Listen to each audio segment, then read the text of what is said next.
Assalamualaikum warahmatullahi wabarakatuh. Perkenalkan, kami dari kelompok 5, Program Studi Perbankan Syariah Fakultas Agama Islam Universitas Islam Riau.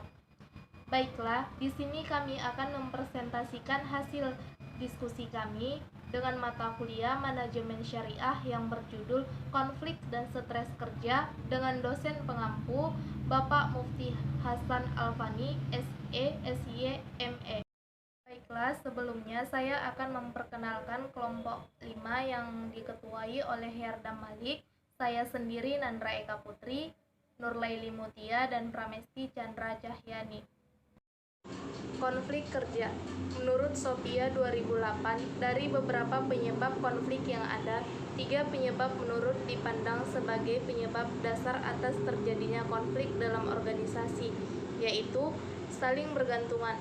Dalam pekerjaan, terjadi jika 2 orang atau 2 kelompok dalam organisasi saling membutuhkan satu sama lain guna menyelesaikan tugas, namun berpengaruh positif bagi kemajuan organisasi. Konflik memang tidak dapat dihindari. Setiap organisasi pasti pernah terjadi konflik. Tinggal bagaimana memanage konflik itu sendiri agar menjadi positif baik bagi organisasi maupun bagi karyawan. Jenis-jenis konflik kerja. Konflik intrapersonal adalah konflik seseorang dengan dirinya sendiri. Konflik terjadi bila pada waktu yang sama seseorang memiliki 2 keinginan yang tidak mungkin dipenuhi sekaligus. Konflik interpersonal adalah pertentangan antar seseorang dengan orang lain karena pertentangan kepentingan atau keinginan. Hal ini sering terjadi antara 2 orang yang berbeda status, jabatan, bidang kerja. Masing-masing individu terjadi persaingan karena mempunyai kepentingan yang berbeda. Konflik antar individu dan kelompok-kelompok. Konflik melibatkan individu dengan kelompok. Apabila ada individu yang tidak bisa memenuhi keinginan kelompok, maka ia akan mendapatkan hukuman. Konflik antar kelompok dalam organisasi yang sama. Konflik ini merupakan tipe konflik yang banyak terjadi di dalam organisasi. Konflik antar ini dan staf, pekerja dan pekerja. Manajemen merupakan 2 macam bidang konflik antar kelompok. Organisasi. Konflik hierarki, yaitu konflik yang terjadi pada tingkatan hierarki organisasi, misalnya konflik antara pemimpin dengan kepala bagian. Konflik hierarki terjadi karena perbedaan kepentingan masing-masing individu, perbedaan persepsi, dan mungkin juga perbedaan tujuan. Konflik fungsional, yaitu konflik yang terjadi dari bermacam-macam fungsi departemen dalam organisasi, misalnya konflik yang terjadi antara bagian produksi dengan bagian keuangan. Konflik ini terjadi karena perbedaan tujuan masing-masing bagian dalam organisasi. Konflik staf dengan kepala unit, yaitu konflik yang terjadi antara pemimpin unit dengan stafnya, terutama staf yang berhubungan dengan wewenang atau otoritas kerja, misalnya karyawan staf secara tidak formal mengambil wewenang berlebihan. Konflik formal informal adalah konflik yang terjadi, misalnya norma di organisasi formal dilakukan di organisasi non formal. Strategi dalam menangani stres kerja. Menurut Jeremy Strangs 2005, pembuatan strategi organisasi akan mampu membantu dalam pengulangan stres di tempat kerja. Strategi organisasi yang dapat diterapkan dapat berupa penetapan prosedur kesehatan dan kesejahteraan karyawan. Ini termasuk berbagai bentuk pengawasan kesehatan, kegiatan promosi kesehatan, konseling tentang isu-isu yang berhubungan dengan kesehatan, dan penyediaan fasilitas kesejahteraan yang memadai, dan lain-lain.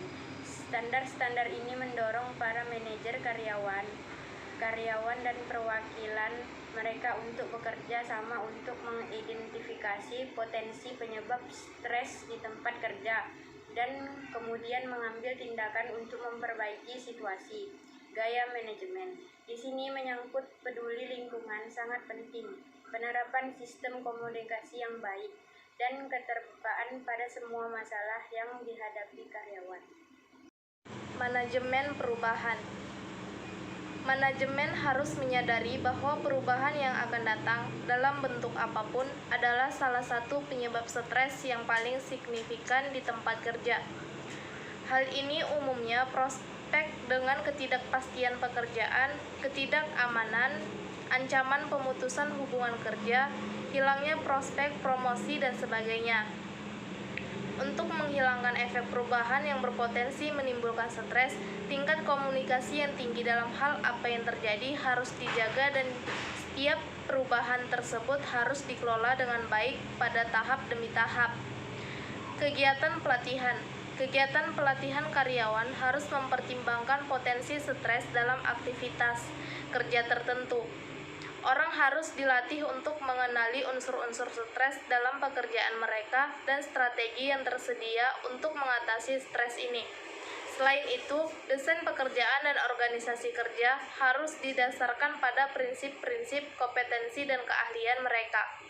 Strategi menghadapi stres juga dapat dilakukan dari sisi individu itu sendiri, seperti misalnya melalui menjauhkan diri penyebab stres, mengelola pemikiran dengan mengganti persepsi.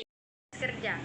Stres merupakan salah satu bidang perhatian utama saat ini dalam organisasi apapun dan dapat dianggap sebagai sebuah akibat desakan berbagai permasalahan yang dihadapi manusia yang ada di dalam organisasi, sehingga stres dimanifestasikan ketika orang berhadapan dengan begitu banyak tekanan yang menyebabkan pola perilaku normal mereka menjadi berpengaruh.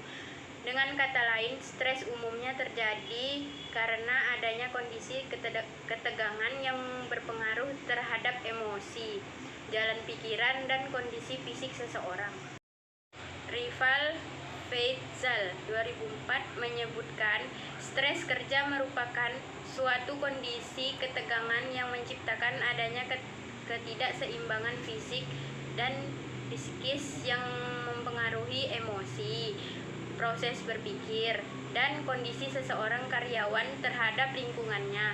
Artinya, stres terjadi akibat dipicu oleh ketidaknyamanan diri oleh hal-hal di sekitarnya yang mempengaruhi kestabilan emosi mereka. Demikian hasil presentasi dari kelompok 5. Jika ada kesalahan dan kekurangan, kami mohon maaf. Kami ucapkan terima kasih. Assalamualaikum warahmatullahi wabarakatuh.